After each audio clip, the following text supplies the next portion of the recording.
শোনো, তো আমাদের আজকে বিষয় কি পর্দা শ্রেণী। এই যে পর্দা শ্রেণী আমরা চতুর্থ অধ্যায় নাকি, চতুর্থ যে পর্দা শ্রেণী, এই যে আমরা যে মৌলগুলো দেখি কি সুন্দর সাধারণ না, বাস্তব মনোযোগ সবাই খেয়াল করা। তুমি না দেখো, এই যে অনেক সুন্দর ভাবে সাজানো আছে। হ্যাঁ, এই যে সাজানো আছে পর্দা শ্রেণী, এই পর্দাকে এত সুন্দরভাবে সাজানো একদিনে হয় না বা একদিনে আসে নাই। এটার পিছনে আছে অনেক ইতিহাস, ঐতিহ্য, অনেক ত্যাগ দীক্ষা, অনেক চিন্তা ভাবনা করছি। ঠিক আছে, একটা জিনিস এমনি আসে না। এই যে পর্দা শ্রেণী সম্পর্কে তোমাকে 30টা বাক্য বলতে হবে। আরেকটা বিষয়, এখানে তোমাদের এই পর্দা শ্রেণীটা দেখতে পাচ্ছ কি 11 কি 3B 4B গুলো দেখতে পাচ্ছ না, এটা বিষয়টা। এটা তোমাদের সাধারণভাবে 1 2 3 4 5 গ্রুপ অনুযায়ী যাবে। তো যাই হোক, আমরা এই পর্দা শ্রেণীর রচনা যদি বলি যে পর্দা শ্রেণীটা রচনা রাখো, আমাদের 30টা বাক্য লিখতে হবে। তো পর্দা শ্রেণীর মধ্যে 30টা বাক্য যদি লিখতে চাও, আমি যদি বলি যে পর্দা শ্রেণীটা কি, যে এটা কোনটা গ্রুপ, কোনটা পর্দায়, কোন দিকে কি পাওয়ারের আকার বৃদ্ধি পায়, কোন দিকে কি পাওয়ারের আকার হ্রাস পায়, কোন দিকে ধাতু ধর্ম বৃদ্ধি পায়, কোন দিকে অধাতু ধর্ম বৃদ্ধি পায়, এই বিষয়গুলো। অথবা তুলনা করলাম অ্যালুমিনিয়াম আর সিলিকনের সাথে, অথবা ম্যাগনেসিয়াম আর অ্যালুমিনিয়ামের সাথে। এই যে টোটাল বিষয় নিয়ে যদি কমপক্ষে 30টা বাক্য নিজে থেকে বলতে পারো, তাহলেই বুঝবা কি তোমরা পর্দা শ্রেণীটা পারো। ঠিক আছে, এখন এই 30টা বাক্য বোঝার জন্য তোমাকে পর্দা শ্রেণীটা আমরা সুন্দরভাবে কি করব, এখন শুরু করব। আর এই পর্দা শ্রেণীটা যদি আমরা করতে যাই, খেয়াল করো, তাহলে আমাদের কে দেখো,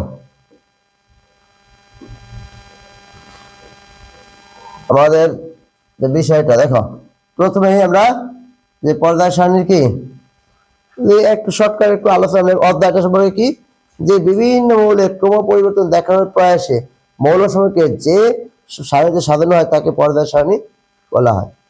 ক্রম একটা পরিবর্তন নাকি, পর্দা সারণী। সহজভাবে পর্দা সারণী কি, বা তোমরা বললা যে 118টি মৌলিক পদার্থকে তাদের ধর্মের অনুসারে সাজিয়ে দিয়ে সারণী তৈরি করা হয়েছে, বা রাসায়নিক বা ক্রম অনুসারে সাজিয়ে দিয়ে সারণী তৈরি করা হয়েছে, তাকে বলা হয় কি পর্দায় সারণী।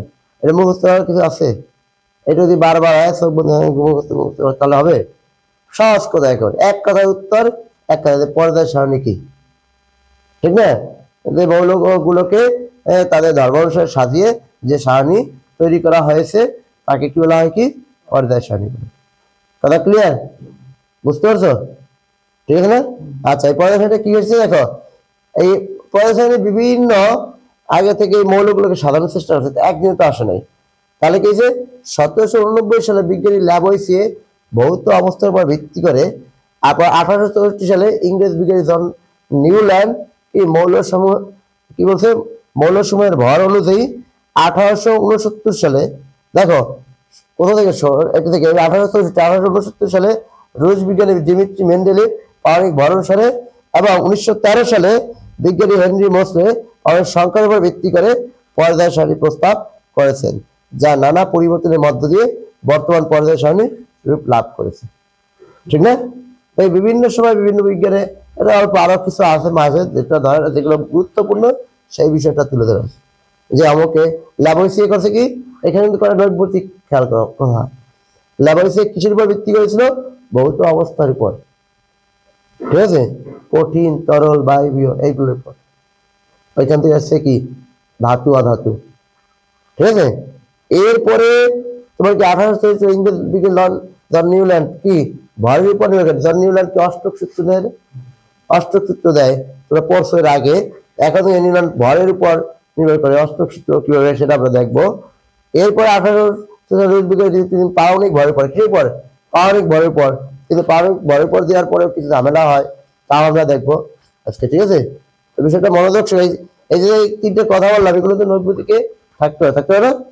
এটা কি মনে থাকবে? মনে থাকবে কোন বিজ্ঞানী, তোমার কোন বিজ্ঞানী কি কি বিষয়ের উপর ভিত্তি করে পর্দার সারণীগুলো তৈরি করেছিলেন, এবং সেখান থেকে বর্তমানে কি হয়েছে, তোমার ইলেকট্রন বিন্যাস অনুসারে সাজাইয়া কি করা হয়, তোমার এই পর্দার সারণী তৈরি করা হয় নাকি? ঠিক আছে না? আচ্ছা, এইখানে কোনো সমস্যা আছে বিষয়টা? কোন বিজ্ঞানী কোনটা বুঝবা? ওকে, গেল। এখন আমরা একটু যাই, খেয়াল করো।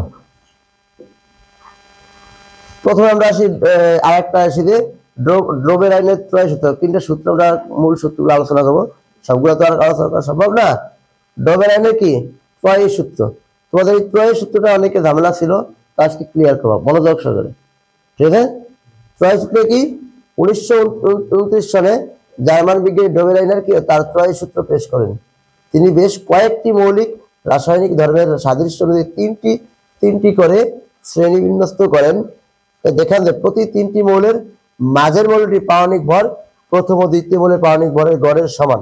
ডোবের ত্রয় সূত্র মানে তিনটা মৌল কি হয়েছে, তিনটা মৌল মানে আমরা সাধারণ সংখ্যার কথা চিন্তা করো, 2 3 4, কত 2 3 4 যে সংখ্যাগুলা, ঠিক আছে 2 3 4, 2 এবং 4, 4 এর যোগফল কত 6, 6 এর গড় কত 3, মাঝেরটা খেয়াল করছো, ক্রম সংখ্যাগুলো খেয়াল করছো, তুমি যেটাই যাও 15 16 17, 15 আর 17 যোগ করলে 32, আর গড় কত মাঝেরটা 16, এই খেয়াল করছো।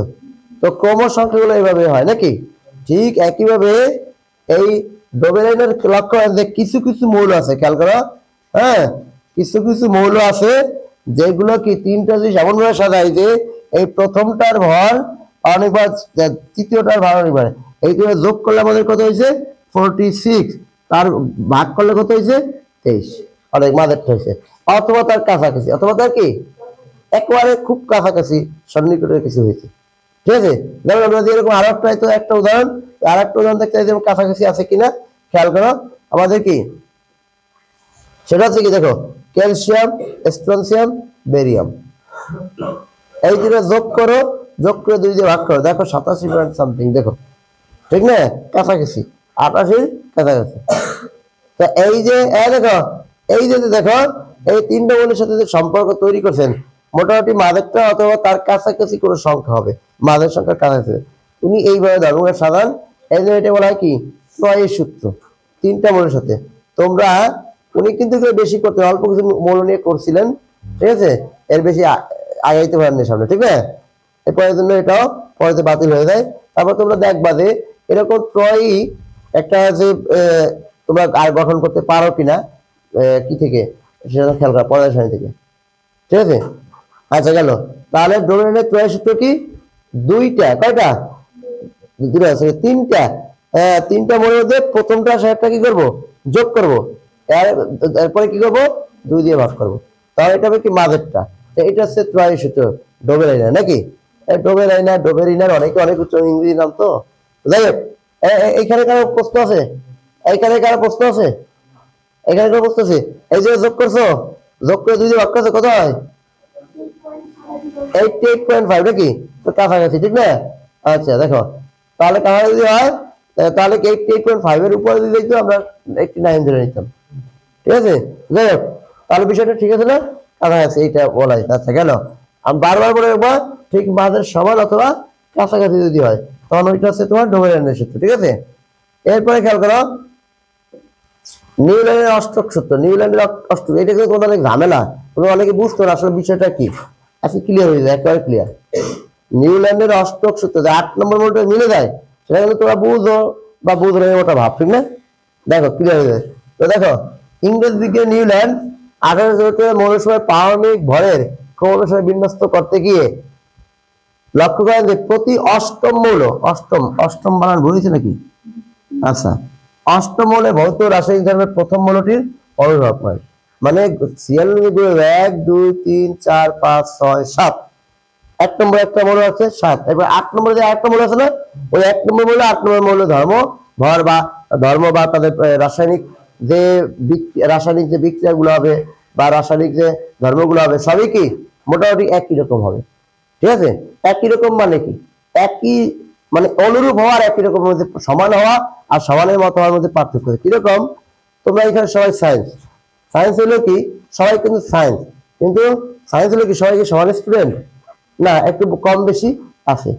এখানে যদি একটা অঙ্ক দেই দেখা যাবে একজনে খুব দ্রুত করবে, এরপরে আরেকজনে করবে, আরেকজনে করবে, ক্রমান্বয়ে ধারাবাহিক পরিবর্তন হবে, ঠিক না, ধারাবাহিক পরিবর্তন। কারণ এটা কি এই যে ক্রমান্বয়ে মানে একই জিনিস করছো কিন্তু সেটা হচ্ছে কি ধারাবাহিক একজন আগে একজন পরে এবার এরকম হচ্ছে নাকি।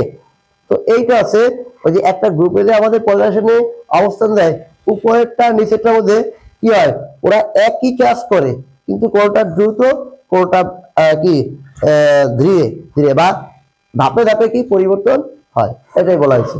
কিরকম দেখো অষ্টক সূত্র কিরকম হবে, মনোযোগ সবাই খেয়াল করো। আমরা 1 থেকে 7 নম্বর পর্যন্ত সিরিয়াল করলাম। দেখো আমরা করছি কি, প্রথম অষ্টক মৌল দিলাম কি, দেখো hydrogen, lithium, beryllium, boron, carbon, nitrogen, oxygen. 7টা হয়েছি, খেয়াল করো 7টা হয়েছি, 7টা ঠিক আছে, 7টা ঠিক আছে। আমি এখানে কিন্তু কি লিখি নাই, কার ভর কত এটা কিন্তু না, আমি কারণ উনি যে কাজটা করছে এরকম সাজাইছে। 1 নম্বরে দিছে কাকে, হাইড্রোজেনকে, 2 নম্বরে দিছে কাকে, লিথিয়ামকে, 3 নম্বর বেরিলিয়াম। আর তোমাদের দেখতে কোনো সমস্যা হয়, হিলিয়াম তো দেই নাই, আমি কি বললাম উনি যেটা সাজাইছেন অষ্টক মৌল যেটা সাজানো হয়েছে সেটা আমরা দেখতেছি। হ্যাঁ 7টা। আর 8 নম্বর মৌল কি হবে দেখো, এই 8 নম্বর মৌলটাই খেয়াল করো, যদি সাজাই 8 নম্বর মৌল 7-এর পরে কি 8 কে, ফ্লোরিন, ফ্লোরিন না, এই 7-এর পরে 8 কে, ফ্লোরিন। ফ্লোরিন কোথায় ছিল, 1 নম্বরে চলে এসেছে না, ওই 1 নম্বর আর কি 8 নম্বর মৌল ধর্মে মিল আছে, উনি বলছে এই বিষয়টা। লিথিয়াম এটা যদি 1 নম্বর দিই, লিথিয়াম 1 নম্বর, তাহলে 8 নম্বর মৌল করে দেখো 1 2 3 4 5 6 7 8, তাহলে এটা আবার 8 নম্বর।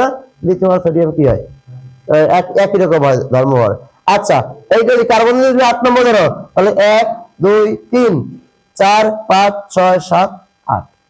দেখছো বিষয়টা হচ্ছে কি, 1 নম্বর দিয়ে শুরু প্রত্যেক 8 নম্বর মৌল দিয়ে তোমার 8 নম্বর মৌল দিয়ে কি হবে, তোমার কি হবে ধর্মভর কি হবে সেটা আমি দেখো তুমি আরো ক্লিয়ার হইলো।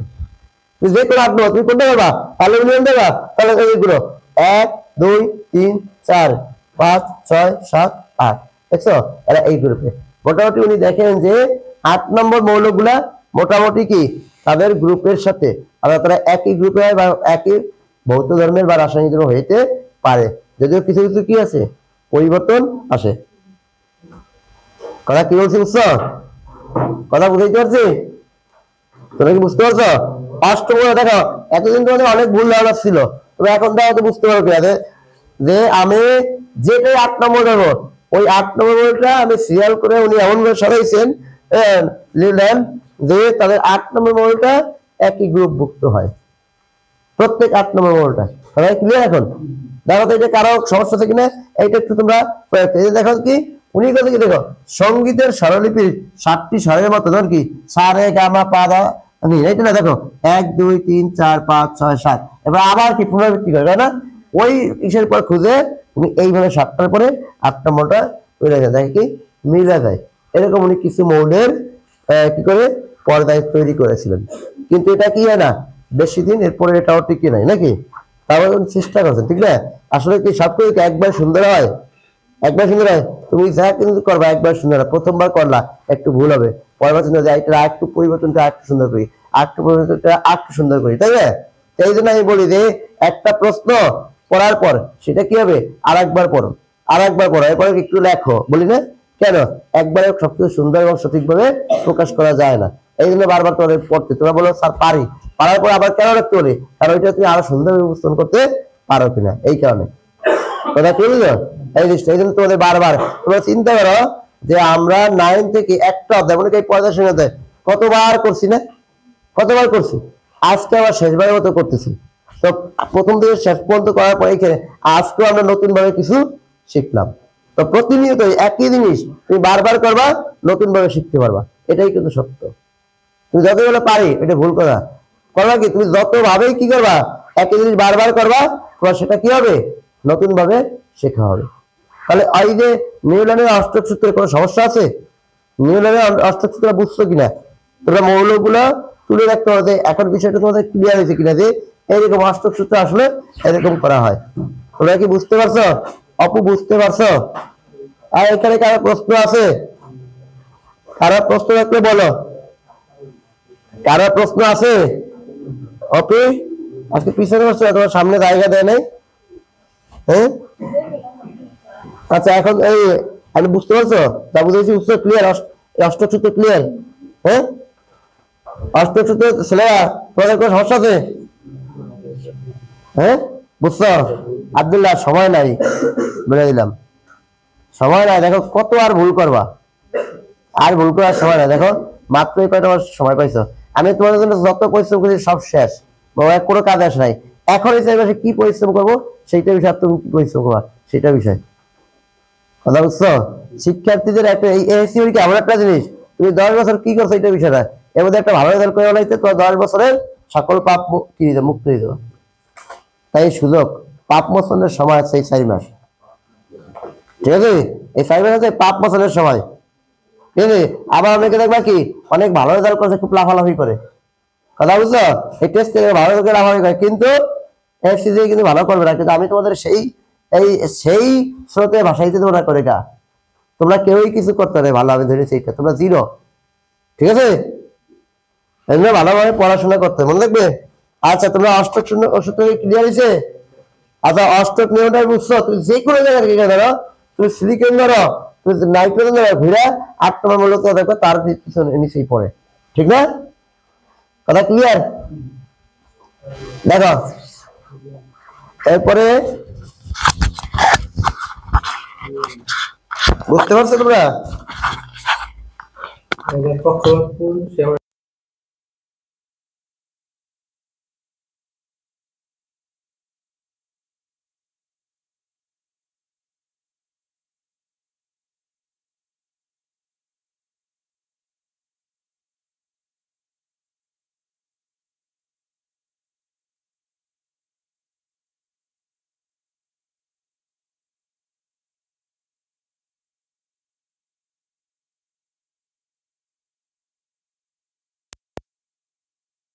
একটু কথা বলি, তোমরা কিন্তু এইটা জানতেছো কি বর্তমান যে পর্যায় সারণী তোমার কি, তোমার বর্তমান যে পর্যায় সারণী আমরা জানি, সেইটা জানার অনেক আগের কথা। এটা তুমি এখনের সাথে এটা মিলালে যাবে না।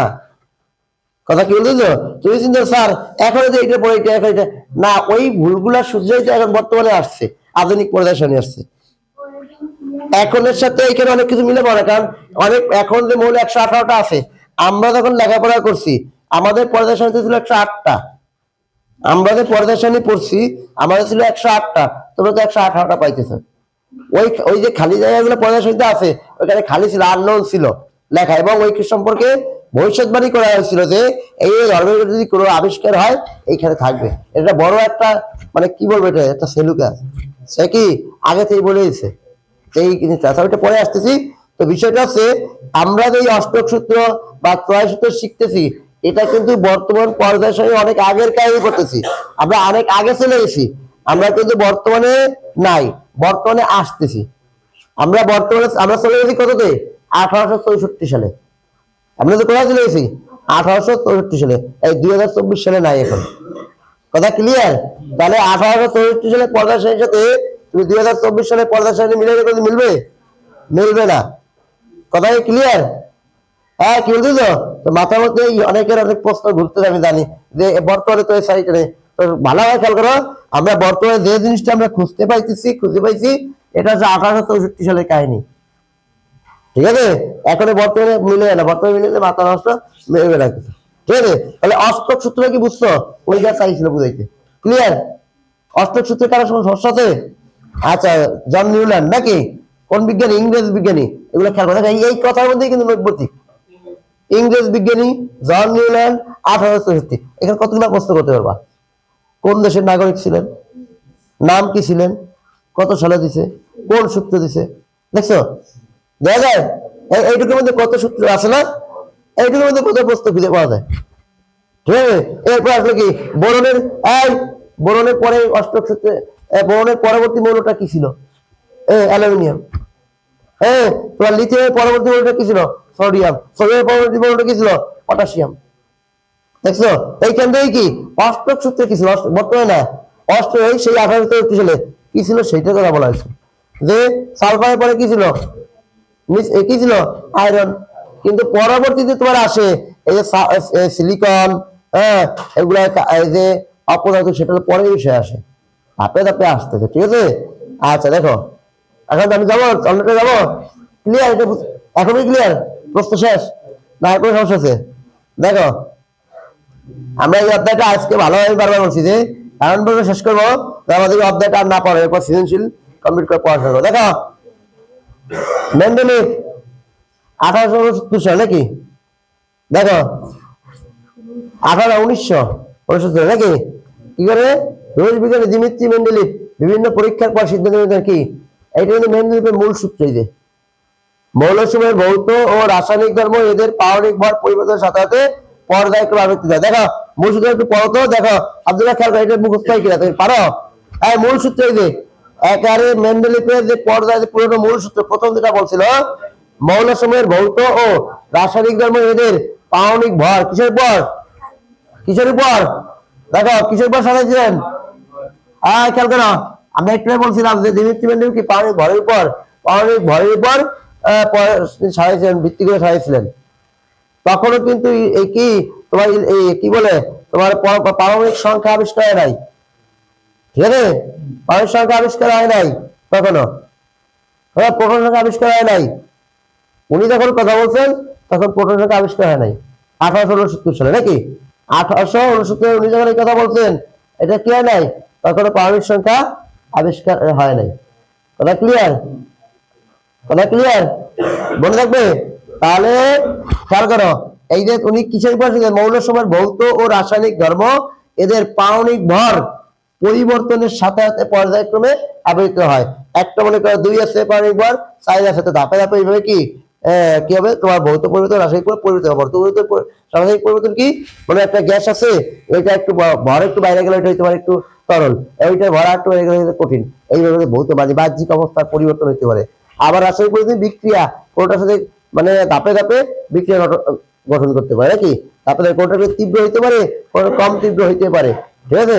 কোনটাকে একটু ত্যাগ করতে পারে, কোনটাকে একটু গ্রহণ করতে পারে। এইটা সব কিছুর উপর তোমার কিছুর উপর নির্ভর করে, এই পারমাণবিক ভরের উপর নির্ভর করে। ক্লিয়ার? বিষয়টা ক্লিয়ার? হ্যাঁ, বুঝছো বিষয়টা? আচ্ছা দেখো এরপরে খেয়াল করো,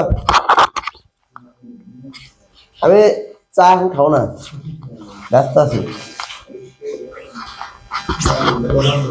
দেখো 1913 সালে বিজ্ঞানী কি হেনরি মোসলে পারমাণবিক সংখ্যা আবিষ্কারের পর মেন্ডেলিভ তার পর্যায় সূত্র সংশোধন করেন। কত সালে? 1913 সালে কিন্তু আবিষ্কার হয়েছে কি পারমাণবিক সংখ্যা। উনি এটা দিয়েছিলেন কত? 1869 সালে না? 1869 সালে 1913 সালে এটা পড়েছে, মানে আমরা এর আগে এইটা আমরা ছিল কত? এরপরে 1834 পরে আসছি কত? 1869 সালে আসছি। দেখো এরপরে আসছি কত? 1913 সালে হেনরি মোসলে আবিষ্কার করেছে। এইখানে কিন্তু কতগুলো প্রশ্ন হয়ে গেছে। সাল 1790 দিকে আসছে না, জানতে সমস্যা নাই গেল।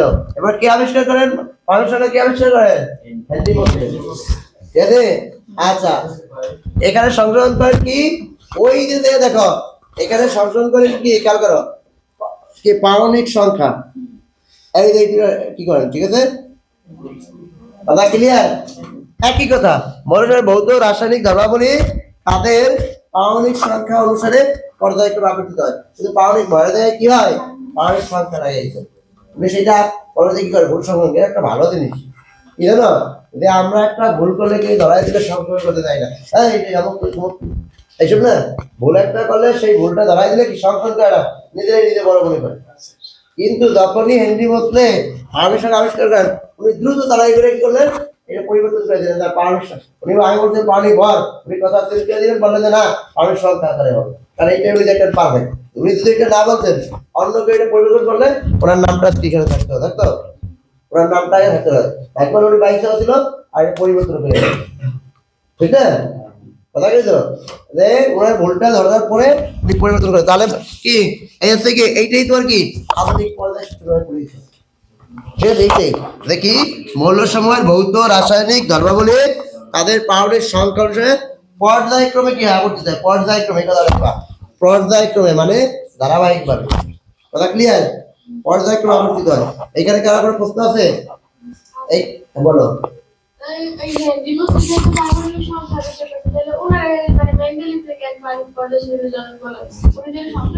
উনি তো পারমাণবিক সংখ্যা আবিষ্কার করছে, উনি তো পর্যায় সারণীর এই সূত্রটা আবিষ্কার করে। আর সূত্রের মধ্যে এই যে কথাটা, এই যে হলুদ যে কথাটা, এই কথা তো বলছে কি মেন্ডেলিভ বলছে, এই তো উনি বলছে পারমাণবিক সংখ্যার কথা। এই ধরনের পারমাণবিক সংখ্যা উদ্ভাবন করা হয়। সাধারণ শুধুমাত্র কি পারমাণবিক সংখ্যার আবিষ্কার করতে হবে। কথা ক্লিয়ার? এরপরে পারমাণবিক সংখ্যা আবিষ্কার, তুমি মনে করো পারমাণবিক সংখ্যা আবিষ্কার, তবে আমি চিন্তা করলাম যে আমার যে সূত্র ছিল দেখি তো পারমাণবিক সংখ্যা দ্বারা হয় কিনা, তখন আমি এটা নিয়ে আবার গবেষণা শুরু করলাম। দেখবো যে না, পারমাণবিক সংখ্যা পারমাণবিক ভয় যায় কি পারমাণবিক সংখ্যাটা কি সবচেয়ে যুক্তিযুক্ত হয়। এই কারণে আমরা কি করলাম, এই জন্য বলা হয় যে কি পর্যায় আধুনিক পর্যায় কি জনক। কথা ক্লিয়ার? কথা ক্লিয়ার? দেখছো এই পর্যায় জনক কে দেখছো, প্রশ্ন একটা কয়েকটা এখানে পেয়ে গেলাম। কথা ক্লিয়ার? কথা ক্লিয়ার? এটা বুঝছো? এগুলো আমার মতে হয় মাথার মধ্যে যেন থাকে, এরপরে যা বলতেছি থাকবে। আচ্ছা কেন তুলবা? তুলো, তুলো তো আরো ভালো হয়। তুলো, এইটা সুন্দর তুললে আরো ভালো হয়। এখানে আমি সাদাই লিখছি না, এখানে সাদাই দিছি না, তোমাদের বইয়ে আছে যদিও, কিন্তু আমি সাদাই দিছি না বিষয়টা সাজানো আছে না, তুললে খাতায় তুলে তুলতো সুন্দর হবে।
তাহলে তোমরা এই অংশটুকু বুঝছো নাকি? তোলা হয়েছে সবার? আমাকে তোলা হয়েছে? তাহলে এই টুকের মধ্যে দেখো কত প্রশ্ন সাধারণ, তাই না? তো তোমরা এরকম কথাগুলো তোমাদের সমস্যা, সবচেয়ে মজার বিষয় যে আমার স্টুডেন্ট কি ফিজিক্সের আর কেমিস্ট্রি গা আর কথা হয় না, ঠিক না? এটা এটা হচ্ছে বড় ধরনের অথেন্টিক। দেখো দেখো আমরা এরপরে যাই ইলেকট্রন বিন্যাসী পর্দা সারণীর মূল ভিত্তি। তো এইটা বিভিন্ন ধরনের বিভিন্নভাবে ব্যাখ্যা করতে পারো, জাস্ট আমি আমার মতো করছি বা আমি বই থেকে যেভাবে করছি, ঠিক আছে? ইলেকট্রন বিন্যাসী কি পর্দা সারণীর মূল ভিত্তি, অথবা কি যে পারমাণবিক ভর বা পারমাণবিক সংখ্যা মূল ভিত্তি নয় কেন ব্যাখ্যা হবে, ঠিক না? আসে না পারমাণবিক ভর ইলেকট্রন বিন্যাসী মূল ভিত্তি কেন, এটা না? তাহলে তুমি যদি মূল ভিত্তি বানাইতে চাও, কিছু আগে যেটা ছিল, আগে ছিল পারমাণবিক ভর আর পারমাণবিক সংখ্যা, তার তো কিছু দোষ গুণ বলতে হবে। এই তুমি যে একটা জিনিস বাদ দেবা, তুমি যে একটা জিনিস বাদ দেবা, কেন যে বাদ দেবা তারপর কিন্তু দোষ গুণ বলতে হবে, আমদানি বাদ দিলে হবে? আর নতুন যেটা গ্রহণ করবা সেটা তো ভালো হইতে হবে, তখন তোমাকে গ্রহণ করতে হবে। আমি তুমি গ্রহণ করবাই কেন, কথা সে না যে কোনো কিছু। হ্যাঁ, তুমি একটা জিনিস ব্যবহার করো, একটা মোবাইল মনে করো আছে, মোবাইল তুমি ব্যবহার করতেছো, এখন এই মোবাইলটা তুমি বাদ দেবা, মোবাইলটা বাদ দেওয়ার জন্য তোমাকে আগের মোবাইলটা দোষ গুণ বাড়ি করতে হবে, যে এই সমস্যা আমার একটা নতুন মোবাইল দরকার। আর নতুন মডেল কেন বলতো, বর্তমানে যেটা ব্যবহার করি তার সাথে নতুন মডেলটা ভালো, এটাই তো। তো বিষয় হচ্ছে যে এই পর্দার সারণীর জন্য কি দেখো ছয় সূত্র, অষ্টক সূত্র, পারমাণবিক ভর অনেক কিছু আসছে, একটার পরে আরেকটা বাদ দেওয়া হয়েছে, কারণ একটা থেকে আরেকটা কি ছিল ভালো ছিল। ঠিক একইভাবে প্রথমে পারমাণবিক ভর, তারপর পারমাণবিক সংখ্যা, তারপরে কি ইলেকট্রন বিন্যাস যে আসছে, নিশ্চয় একটা কি ভালো এবং যুক্তিযুক্ত ছিল, তাই না? এই বিষয়ে তোমাকে আলোচনা করতে হবে। দেখো বিজ্ঞানী মেন্ডেলিভ প্রথম আধুনিক পর্যায় সারণীতে মৌল সমূহকে পারমাণবিক ভরের ভিত্তিতে সাজানোর চেষ্টা করে। এটা এটা দেখো তোমরা একটু পড়ো দেখো। এবার কিন্তু পারমাণবিক ভরের ভিত্তিতে মৌল সমূহের দেখো মৌল সমূহের বিন্যাস করলে কিছু কিছু ব্যতিক্রম লক্ষ্য করা যায়। যেমন পটাশিয়াম, দেখো পটাশিয়াম এবং আর্গন এর ভর কত 39-48। তো পটাশিয়াম আমরা জানি কত, 1 নম্বর গ্রুপে। পটাশিয়াম হচ্ছে ক্ষার ধাতু, জানি কি ক্ষার ধাতু, খুব ইলেকট্রন তীব্র ইলেকট্রন ত্যাগকারী পদার্থ। আর আর্গন হচ্ছে নিষ্ক্রিয়, তাদের কোনো কাজ নাই, নিষ্ক্রিয় বসে থাকে নাকি, অকর্মণ্য দেখি নাকি নিষ্ক্রিয়, তারা কোনো রাসায়নিক বিক্রিয়া অংশগ্রহণ করতে পারে না, যারা কোনো রাসায়নিক বিক্রিয়া অংশগ্রহণ করতে পারে না বা করে না, রাষ্ট্রপূর্ণ তার হচ্ছে কি 18 নম্বর গ্রুপে অবস্থান দেওয়া হয়েছে। তো এইটার গ্রুপ নম্বর হচ্ছে তো 1, আর এটার গ্রুপ নম্বর হচ্ছে তো 18। কিন্তু যদি পারমাণবিক ভরাকারে দেই, দেখো পারমাণবিক ভরাকারে দেই দেখো, তাহলে আমাদের কি এই পটাশিয়াম দেবে কত, 18তে, পটাশিয়াম দেবে কত 18তে, আর আর্গন আসবে কত 1-এ, কারণ কি 40-39 বড় ছোট না, 39 আগে আসবে, তখন 18 জায়গায় কে চলে যাবে, 18 জায়গায় চলে এই 18 নম্বর গ্রুপের এইখানে চলে যাবে কে পটাশিয়াম, আর 19 নম্বরের জায়গায় 1 নম্বর গ্রুপে চলে আসবে কি আর্গন। যা কি হবে না, যুক্তিযুক্ত না, কারণ আর্গন হচ্ছে নিষ্ক্রিয়, 1 নম্বর গ্রুপে তার স্থান দেওয়ার কোনো প্রয়োজনীয়তা বা কোনো যুক্তিই নেই। তো দেখা যায় পারমাণবিক ভরের ক্রমানুসারে সাজাইলে, পারমাণবিক ভরের ক্রমানুসারে সাজাইলে দেখা যায় কি তোমাদের কি যে এই যে ব্যতিক্রম লক্ষ্য করা যায়, অনেক সময় মিলে না। এই কারণে উনি দ্রুত কি ওই যে পারমাণবিক সংখ্যা আবিষ্কারের সাথে সাথে পরিবর্তন করে দিলেন। তো কিছু কিছু ব্যতিক্রম এরকম তোমরা আরো খুঁজবা, আয়োডিন আছে, টেলোরিয়াম আছে, এগুলো মিলাবা দেখবা পর্যায় সাথে। আর এরকম কি কি ব্যতিক্রম হইতো, যদি পারমাণবিক ভরাকারই থাকতো তাহলে এখন আমরা ভুল দিয়ে আমরা বৃক্ষ তৈরি দিতাম। কি পারমাণবিক ভরাকার সাজালে তুমি বলতে স্যার পারমাণবিক ভরাকার এই দিনে মিলে না, তাহলে এই যে তোমাদের আবিষ্কার হয়ে দিত, তোমরা বৃক্ষ তৈরি দিতে, এই বিখ্যাত হইতে আমাদের আর দিল না নাকি দিদি, দেখ উনি নিজেই আবার সংশোধন করছেন। তো দেখো যদি পারমাণবিক ভর যদি সাজানো হয় তাহলে পটাশিয়াম আর্গনের আগে অর্থাৎ নিষ্ক্রিয় সাথে স্থান দিতে হয়, যা অসম্ভব, কারণ পটাশিয়াম সক্রিয় ক্ষার ধাতু এবং আর্গন নিষ্ক্রিয় মৌল, তাই পারমাণবিক ভর পর্যায়ের সামনে ভিত্তি হতে পারে না। ভিত্তি মানে এরপর প্রতিষ্ঠিত হওয়া। এই একটা বিল্ডিং এর ভিত্তি কি, ভিত্তির উপর কি তোমার কি এই পিলার গুলা নাকি, তারপরে কি বিভিন্ন ছাদ দেওয়া হয়, ছাদের ভিত্তি আছে কি পিলার গুলো, ঠিক না? আচ্ছা এটা ক্লিয়ার, একটু কি বুঝছো? এটা কারো সমস্যা আছে? শোনো এইগুলো মুখস্থ করবা, নিজের মতো করে কি ভালোভাবে বুঝো, নিজের মতো করে লিখবা, আশা করি পারবা। মুখস্থ করতে হলে শোনো পুরো সময় মুখস্থ করে ভালো কিছু করা যায় না। মুখস্থ তুমি কতক্ষণ করতে পারবা, কতক্ষণ মুখস্থ করতে পারবা, শুধু অনেক প্রশ্ন আসে, ঠিক না? আচ্ছা খেয়াল করো, এরপরে দেখো যে আবার পারমাণবিক সংখ্যার অনুসারে মৌলগুলো সাজালে ল্যান্থানাইট ও অ্যাক্টিনাইট মৌলগুলোর অবস্থান কি সম্পর্কে সঠিক ব্যাখ্যা পাওয়া যায় না। তোমার কি পারমাণবিক সংখ্যার সাজায় তাহলে ল্যান্থানাইট যে গ্রুপটা আছে আর অ্যাক্টিনাইট যে গ্রুপটা আছে নাকি, আমরা পাইছি এটা মনে আছে, অ্যাক্টিনাইট আর ল্যান্থানাইট মনে আছে যে তোমাদের একটা বই দাও, আমার কাছে বই দাও, এই চিত্রের কাছে সরাইলে হবে না। দেখো আমরা যদি খেয়াল করো এখানে এখানে আমরা যদি দেখি দুইটা গ্রুপ আলাদা আছে না, এই দুই গ্রুপ যদি এইখানে আমরা 6 এবং 7 নম্বরের স্থান দেই তাহলে এদের সম্পর্কে ভালো ব্যাখ্যা এই কি পারমাণবিক সংখ্যা দিতে পারে না, কারণ পারমাণবিক সংখ্যা দিকে ধাপে ধাপে দেওয়া হতো, কিন্তু ওদের কি সবগুলো কি ওই একই গ্রুপে দেওয়া হয়েছে। কত নম্বর গ্রুপে? 3 নম্বর গ্রুপে দেওয়া হয়েছে। এদের কিন্তু অন্যান্য গ্রুপে পারমাণবিক সংখ্যা দিলে হয় কি এই এক ধারায় দেওয়া হতো, তখন এই পারমাণবিক মানে পর্যায় সারণী কি থাকতো না, তোমার সৌন্দর্য বোধ থাকতো না। মনে রাখবে বিষয়টা কি বুঝতে পারছো, কথাটা কি বলছি বুঝছো? হ্যাঁ তোমরা কি বিষয়টা বুঝতে পারছো? দেখো এখন খেয়াল করো গেল এটা, তাহলে আমাদের কি তাহলে পারমাণবিক ভরাকারে কেন হইলো না সেটা আমরা জানলাম, পারমাণবিক সংখ্যাকারে কেন হইলো না সেটা জানলাম। দুইটা দোষ পাইছি, দুইটা দোষ খুঁজে পাইছি না, দুইটা দোষ খুঁজে পেয়েছি। তাহলে আমরা বলতে পারি যে পারমাণবিক ভর বা পারমাণবিক সংখ্যা কি হতে পারে না, পর্যায় সারণী ভিত্তি হইতে পারে না। তাহলে আমরা গ্রহণ করবো ইলেকট্রন বিন্যাস, তাহলে ইলেকট্রন বিন্যাসের পক্ষে তো করা হতে হবে, ওইটা গ্রহণ করবা, পক্ষে বলতে হবে না? যদি পক্ষে বলতে দেয় তাহলে আমরা পক্ষে কি বলতে হবে? দেখো যে ক্ষার ধাতু ও মৃৎ ক্ষার ধাতুর গ্রুপ কত 1 ও 2 এর সব মৌলের সমস্ত ইলেকট্রনের বিন্যাস পর্যায়ক্রমে NS1 NS2, ঠিক আছে?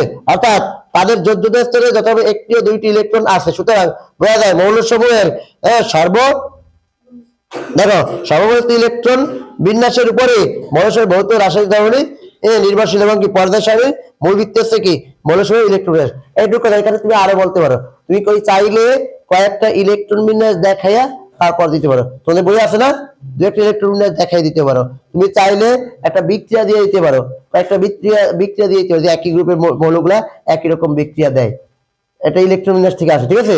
তো এই টোটাল মিলে বা কয়েকটার কি অবস্থান ইলেকট্রন বিন্যাসের মাধ্যমে আমরা অবস্থান নির্ণয় করি না, বা যে পাওয়ার আমরা আসছে সামনে ওই অবস্থান নির্ণয় করে দেখতে পারো। তো বিভিন্ন ভাবে এটা প্রমাণ করতে পারে পর্যায় সারণীর মূল ভিত্তিতে ইলেকট্রন বিন্যাস আমরা কয়েকটা পদ্ধতিতে সেটা বলতে পারি, কয়েকটা ওর উপর কি পজিটিভ কিছু আলোচনা করে আমরা আলোচনা করতে পারি, বা এটুকু লিখলে হবে। মূলত পারমাণবিক ভর এবং পারমাণবিক সংখ্যা কেন ভিত্তি নয় সেটা বুঝতে পারছো, ঠিক না? এবং ইলেকট্রন বিন্যাসই কি পর্যায় সারণীর মূল ভিত্তি সেটা আমরা বুঝতে পারলাম। এখানে কারো সমস্যা আছে? কার প্রশ্ন থাকলে বলো। সবাই একবারে এত সহজে সবাই বুঝে যেত, তোমরা তো ব্রিলিয়ান্ট।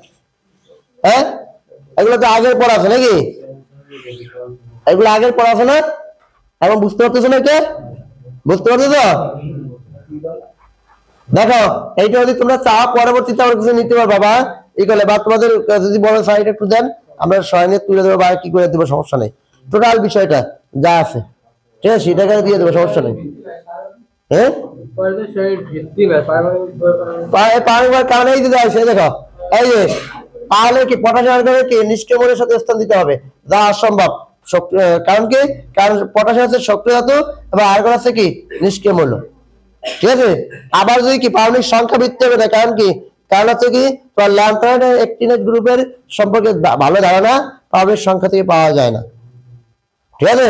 যদি পারমাণবিক সংখ্যা হইতো তাহলে এই যে তোমার বিষয়টা কি আসলে আমাদের পড়াশোনার ল্যাম্পথয়েড আর অ্যাক্টিনেট গ্রুপের বিষয়ে এই কি হিসাবটা কি, ওরা নিচে স্থান দিয়েছে, ওরা কিন্তু ওই 3 নম্বর গ্রুপে বলো, ওই একটা গ্রুপে বলো, মানে ওরা আছে এক রুমের মধ্যে। এই যে মৌলগুলা ল্যাম্পথয়েড বা অ্যাক্টিনেট গ্রুপের যে মৌলগুলা একই রুমের মধ্যে এক জায়গায় ভৌত রাসায়নিক ধর্মগুলা এত কাছাকাছি যে পৃথক করা সম্ভব হয় না। পার্থক্য আছে কিন্তু পৃথক করা সম্ভব না, খুবই নিঃসন্নিকটে। এটা তারা একই গ্রুপের মধ্যে একই পর্যায়ের একই গ্রুপের মধ্যে অবস্থান দেওয়া হয়। এইটা তাহলে কি পারমাণবিক সংখ্যা অনুযায়ী কি বলা হয়েছিল তাদের পর্যায় করে দেওয়া হবে, তাহলে এক জায়গায় কেন দেওয়া হইলো, ঠিক না? কথা বলতে না, কথাটা ক্লিয়ার না তোমাদের? কথাটা হচ্ছে খেয়াল করো যে আমাদের যে পর্যায় সারণী, আমাদের পর্যায় সারণী মনে করো, খেয়াল করো আমাদের যে পর্যায় সারণী এখানে যে এই একটা পাত্র এরকম ভাবে যাবে, একটা ধাপে যাবে না, কিন্তু ল্যাম্পথয়েড সিরিজের যে মৌলগুলো আছে সব কি এই একটা গ্রুপের মধ্যে আছে, কিন্তু একটা গ্রুপের মধ্যে থাকবে না। তাহলে তো বলা হয়েছে কি পর্যায়ক্রমে আবর্তিত হয়, বলা হয়েছে না একটা গ্রুপে থাকবে না। তো এই পারমাণবিক সংখ্যা একটা গ্রুপের মধ্যে কি অবস্থান দেয়, যেটা আর কি যুক্তিযুক্ত না। পরবর্তীতে এই ভুলটা ধরা পড়ে, মানে ইলেকট্রনের মাধ্যমে এটা ব্যাখ্যা করা, ঠিক আছে? আচ্ছা, তোমরা মূল কারণটা জানি রাখবা, কোনটা কোন কারণে কি, ঠিক আছে? তখন তোমরা ব্যাখ্যা করতে নিজের মতোই পারবা। হুবু যে এরকম লিখতে হবে, হুবু গাইডের মতো লিখতে হবে কোনো কথা নেই। মূল বিষয়টাকে ঠিক রেখে তুমি তোমার মতো উপস্থাপন করবা। কথা কি বলছো? তুমি তোমার মতো উপস্থাপন তাহলেই হবে। আচ্ছা, খেয়াল করো ইলেকট্রনের পর্যায় সারণীতে মৌলের অবস্থান নির্ণয়ের কিছু নিয়ম। আচ্ছা, নিয়মটা আমি একটু আলোচনা করি, তোমরা পারো, তারপর আলোচনা করবো। লাগবে ইলেকট্রন বিন্যাস থেকে কি পর্যায় অবস্থান লাগবে? আমরা করি, আমরা যেহেতু ভিডিও হইতেছে আমরা করি বিষয়টা, ভিডিও তো ছাড়বো যেহেতু, তাহলে কি অনেকে তো শিখবে। আর তোমাদেরও কি হইলো রিভিশন হইলো, দেখছো? তোমাদের একটু বুঝাইলে আসবে কি, তোমরা বল বানাতে পারি, এটা বলা দরকার নাই, একটু বুঝেছি। কারণ আমার এই কথা মধ্যে নতুন কিছু তো শিখতে পারো। হইতে পারে যে 100 টাকা এখন তো শেষ হয়, 100টার মধ্যে একটা কথা তোমার শিক্ষার আছে, এটাই যথেষ্ট। এই একটা কথাই তুমি শিক্ষাটা পাও কোথায়, তাই না? কথা কি বলছি বুঝছো? তাহলে আমরা দেখো ইলেকট্রন বিন্যাস হতে পর্যায় সারণীতে মৌলের অবস্থান কিভাবে নির্ণয় করবো। দেখো দেখো পর্যায় সারণী, পর্যায় নির্ণয় প্রথমে কি পর্যায় নির্ণয়, একটা সহজ কথা। পর্যায় নির্ণয় একটাই কথা, পর্যায় কি একটা, সেটা আছে কি কোন মৌলের ইলেকট্রন বিন্যাসের যতটি শক্তিস্তর থাকে সেই সংখ্যায় কি হলো ওই মৌলের পর্যায়ের সংখ্যা। একটা ইলেকট্রন বিন্যাস করবো, করার পরে তার শেষ কক্ষপথ যত, শেষ কক্ষপথ কি যত তার পর্যায় তত। কথা কি ক্লিয়ার? বিষয়টা বুঝতে পারছো? হ্যাঁ দেখো আমি কি বললাম, হাইড্রোজেন কক্ষপথ কয়টা? হাইড্রোজেন কক্ষপথ একটু লাল কালার দিয়ে দেখো, হাইড্রোজেন কক্ষপথ একটা, লিথিয়াম কক্ষপথ কয়টা? দুইটা, ম্যাগনেসিয়াম তিনটা। তাহলে দেখা যায় কি তোমাদের হাইড্রোজেনের পর্যায় হবে কত? এক। লিথিয়ামের পর্যায় হবে কত? দুই। আর ম্যাগনেসিয়ামের পর্যায় হবে কত? তিন। অর্থাৎ পর্যায় শেষ কক্ষপথ যত পর্যায় তত। কথা কি ক্লিয়ার? কথাটা কি বুঝতে পারছো? না বুঝলে দেখা, এই যে বাংলা লেখা আছে, উপরোক্ত হাইড্রোজেনের কি শক্তি স্তরে কি এক, অর্থাৎ পর্যায় সংখ্যাও কি এক। লিথিয়ামের শক্তি স্তর দুই, পর্যায়ে দুই। আর ম্যাগনেসিয়ামের কত? শক্তি স্তর তিন, পর্যায় সংখ্যাও তিন। এই ক্ষেত্রে কারণ সমস্যা আছে, শেষ ইলেকট্রনটা মানে শেষ কক্ষপথটা যে ইলেকট্রন যায় সেটা না, কিন্তু তোমার দেখতে শেষ কক্ষপথ অনেক সময় শেষ ইলেকট্রন ডি অরবিটালে যায়, আমরা পড়ছি নাকি? হ্যাঁ, সেই ইলেকট্রন যায় না, শেষ কক্ষপথ যত তার পর্যায় তত। এক কথা মনে রাখবা। হ্যাঁ, অরবিটাল ভেক্টর না, অরবিট হচ্ছে ভেক্টর, যে শেষ কক্ষপথ যায় কোনটা এটা না, ঠিক আছে? মনে থাকবে, কক্ষপথ যত পর্যায় তত। কথা ক্লিয়ার? ইলেকট্রন বিন্যাসে পর্যায় সারণীতে বলে অবস্থান নির্ণয় আরো কিছু নিয়মগুলোর মধ্যে একটা থেকে গ্রুপ নির্ণয়। কি নির্ণয়? গ্রুপ নির্ণয়। গ্রুপ নির্ণয়টা কি খেয়াল করো, দেখো দেখো সাধারণত সর্বশেষ শক্তিতে যতটি ইলেকট্রন থাকে সেই সংখ্যায় মৌলের গ্রুপ সংখ্যা নির্দেশ করে। ঠিক আছে? সহজভাবে আমরা বলতে গেলে কি, এটা সহজভাবে বলতে গেলে কি, দেখো এখান থেকে এটা কোন নিয়ম আমরা এমনি লিখছি এরকম, যদি সর্বশেষ অরবিটাল এস হয়, সর্বশেষ যে ইলেকট্রন গুলো করবো এস এর পূর্বে যদি পি থাকে, তবে ওই এস এর ইলেকট্রন সংখ্যা হবে গ্রুপ সংখ্যা। এস এর পূর্বে কি থাকতে হবে? এস এর আগে কি থাকবে? পি থাকবে। তাহলে এস এর যে ইলেকট্রনটা থাকবে ওইটাই তার গ্রুপ সংখ্যা। এস এর যে এস এরটা পি এরটা মানে এস এর আগে পি থাকতে হবে, এটা বলা হয়েছে। কথা কি বুঝছো? দেখো কিরকম খেয়াল করো, 1s এখানে পি এর কোনো বিষয় নাই, এস ইলেকট্রন করে এক, তার গ্রুপ কত? এক। ম্যাগনেসিয়াম দেখো, ম্যাগনেসিয়াম শেষে আছে কত? এসে আছে কয়টা? দুইটা। আর পূর্বে কি আছে? পি আছে। আর পূর্বে পি আছে, পূর্বে পি আছে, তাহলে গ্রুপ কত? দুই। কথা কি বলছি বুঝছো? তোমরা দেখো পরমাণু বের করে, ম্যাগনেসিয়াম গ্রুপ হচ্ছে দুই। আসলে ম্যাগনেসিয়াম গ্রুপ এইটা পরমাণু আসলে তোমাদের সামনে আচ্ছা। তাহলে তোমার খেয়াল রাখতে হবে যে শেষ অরবিটাল যদি কি হয়? এস হয়, আর এস এর পূর্বে যদি পি থাকে, তবে এস এর যে ইলেকট্রনটা থাকবে ওইটাই তার গ্রুপ সংখ্যা। একটা সহজ কথা বলে দিলাম নাকি? কথা কি বলছি বুঝছো? তাহলে এই যে উপরোক্ত সর্বশেষ শক্তিস্থ ইলেকট্রনের একটি এবং গ্রুপ সংখ্যা কত? এক। ম্যাগনেসিয়াম গ্রুপ কত? দুই। বুঝতে পারছো? এখানে সমস্যা আছে? গেল ভালোভাবে খেয়াল করা কিন্তু। এরপরে দেখো 2 নম্বর নিয়মটা কি খেয়াল করো, যে সকল মৌলের 2টি ও 3টি শক্তিস্থ ইলেকট্রন বিন্যস্ত থাকে, শক্তিস্থ 2 এবং 3, এবং তাদের সর্ববহিস্থ শক্তিস্তরে কি দেখো 3টি বা 3-এর অধিক কি হলে ইলেকট্রনের কাজ, তাহলে কি এর সাথে 10 যোগ করতে হয়। কথাটা একটু ভাষার কঠিন হয়ে গেল, ভাষা কঠিন গেল না? কিন্তু যদি বুঝতে হয় বিষয়টা, যে সকল বলে ইলেকট্রন বিন্যাস করার পরে কি কক্ষপথ থাকবে কত? 2। আমরা যদি দুইটা করি, দেখো দেখো খেয়াল করো, এই যে ইলেকট্রন দেখো এর কক্ষপথ 2 না? আর 2 আছে, 2 আছে, কিন্তু এর শেষ কত ইলেকট্রন থেকে 6টা না? শেষ কত ইলেকট্রন থেকে 6টা। ঠিক আছে? কথা বলো, এই যে অ্যালুমিনিয়াম শেষ কত আছে কয়টা? 3টা। তাহলে 3 বা 3-এর অধিক হইছে। এই 2 নম্বর আর 3 নম্বর কক্ষপথ থাকবে, ঠিক আছে, শক্তিস্তর থাকবে।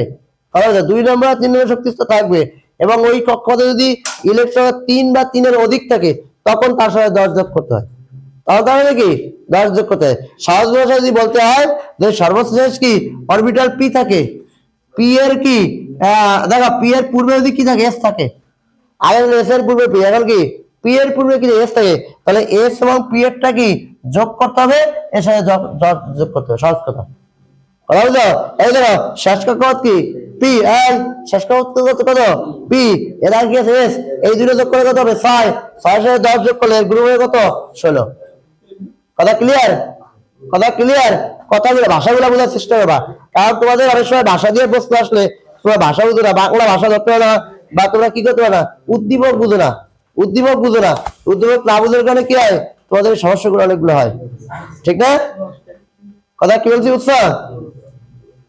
শোনো, আমাদের এই খেয়াল করো, আমাদের এই যে মাইক্রোটা অনেক দামি তো বুঝলো, অনেক দূরের কথা টাইনে নিয়ে এসেছি, কথা বলো না, ভালোভাবে বোঝার চেষ্টা করো। হ্যাঁ, আমার ভিডিওতে আমার কথাই থাক, তোমাদের আর পাবলিসিটি করার দরকার নাই, ঠিক আছে? দেখো, ঠিক আছে না? কথা কষ্ট হয়েছে? দেখো, না কথা বলো, সমস্যা নাই, না হয় জি স্যার এগুলো সমস্যা নাই। আচ্ছা দেখো, এটা কি বুঝছো? এটা কি বুঝছো? 2 নম্বর নিয়মটা বুঝছো? হ্যাঁ, আচ্ছা 3 নম্বরে কি খেয়াল করো, তাহলে এটা আমরা কি অবস্থা নির্ণয় করলাম, দেশের কাছে কয়টা, এই যে 6টা আছে তো 16 নম্বর হবে নাকি? তাহলে যোগ করে কত হবে? 16 হবে। আর 11 কত হবে? 13 হবে। দেখো শেষ করে এসে এসে 2 আর 1 3, 3 এর সাথে 10 যোগ করলে কত হবে? 13 হবে। কখন মনে আছে? শেষ এই শেষ অরবিটাল কি হইতে হবে? পি হইতে হবে। শেষ অরবিটাল কি? পি হইতে হবে। এই পি এর আগে কি এস থাকতে হবে, তখন যোগ করতে হবে, ঠিক আছে? আচ্ছা দেখো, দেখো, আচ্ছা এটা না ব্যাখ্যা হলাম, পরে যায়। দেখো দেখো, এরপর দেখো পর্যায় 4 থেকে পর্যায় 7 পর্যন্ত এখানে আমি লিখছি, এটা না লিখলে হবে, যে সকল মৌল ইলেকট্রন কি ডি অবস্থায় কি করে যায় নাকি, তারা ডি উপস্তরে প্রবেশকৃত ইলেকট্রন এবং সমাবেশপ্রাপ্ত ইলেকট্রন সংখ্যার সমষ্টি তার গ্রুপ নির্দেশ করে। যদি ইলেকট্রন বিন্যাসে এক করা হলো, যদি ইলেকট্রন বিন্যাস করার পরে ইলেকট্রনটা কি ডি অরবিটালে যায়, মানে ডি অরবিটালটা উপস্থিত থাকে ইলেকট্রন বিন্যাসে, এতক্ষণ যা আমরা করছি এর মধ্যে কি ডি অরবিটাল ছিল? এতক্ষণ যা করছি এর মধ্যে ডি অরবিটাল ছিল? এই যে অতীতে পূর্বে যেগুলো করলাম এর মধ্যে ডি অরবিটাল ছিল না, কিন্তু এখন যদি আমরা একটা করি, খেয়াল করো, একটা ইলেকট্রন বিন্যাস করি, খেয়াল করো, ঠিক আছে? তাহলে দেখো স্ক্যান্ডিয়াম, স্ক্যান্ডিয়ামে কি ডি অরবিটাল আছে? ডি অরবিটাল আছে। আয়রন, ফেরন নাকি ডি অরবিটাল আছে? আছে। তাহলে আমাদের কি করতে হবে? এই দুইটা যোগ করতে হবে, অর্থাৎ ডিটা এবং সর্বশেষ কক্ষপথ ইলেকট্রন, এটা বলা হয়েছে ডি উপস্তরে কি প্রবেশকৃত ইলেকট্রন এবং সর্বশেষ কক্ষপথের ইলেকট্রন, এই দুইটা যোগ করতে হবে। কথা ক্লিয়ার? এটা যদি যোগ করো, এটা যদি যোগ করো, ঠিক আছে, এটা যোগ করো, তখন তোমাদের কি গ্রুপ সংখ্যা পাওয়া যাবে। কথা ক্লিয়ার? তাহলে এটা কয় নম্বর গ্রুপ? স্ক্যান্ডিয়াম কয় নম্বর গ্রুপ হয়? 2 আর 1 3 নম্বর গ্রুপে। আচ্ছা পর্যায় কত হবে? এটা পর্যায় কত হবে বলো তো? দেখছো, আমরা যদি ইলেকট্রন নিচ্ছি 3 নম্বর কক্ষপথে আছে, 3 নম্বর অরবিটাল কক্ষপথে ডি অরবিটালে 1 আর 2 যোগ করছি, কিন্তু কক্ষপথ সর্বোচ্চ কত? 4। তো 4 নম্বর পর্যায়ের কত? 3 নম্বর গ্রুপে স্ক্যান্ডিয়ামের অবস্থান। ঠিক একইভাবে এটা কি কক্ষপথ 4 নম্বর পর্যায়ের 6 আর 2 কত? 8 নম্বর গ্রুপে আয়রনের অবস্থান। কথা ক্লিয়ার? বুঝতে পারছো বিষয়টা? আশা করি তোমরা বুঝতে পারছো নাকি? আচ্ছা খেয়াল করো, তোমরা তোমাদের সামনে পর্দা সারিটা একটু বের করে দেখো, মিলাই দেখো আমি যা বলি ঠিক আছে কিনা, ঠিক আছে? আচ্ছা গেল, এখন খেয়াল করো, এই কিন্তু তোমাদের আমরা 3টা নিয়মে শিখছি, কিন্তু আরো কিছু বিষয় আছে। দেখো কথা না, আরো কিছু বিষয় আছে।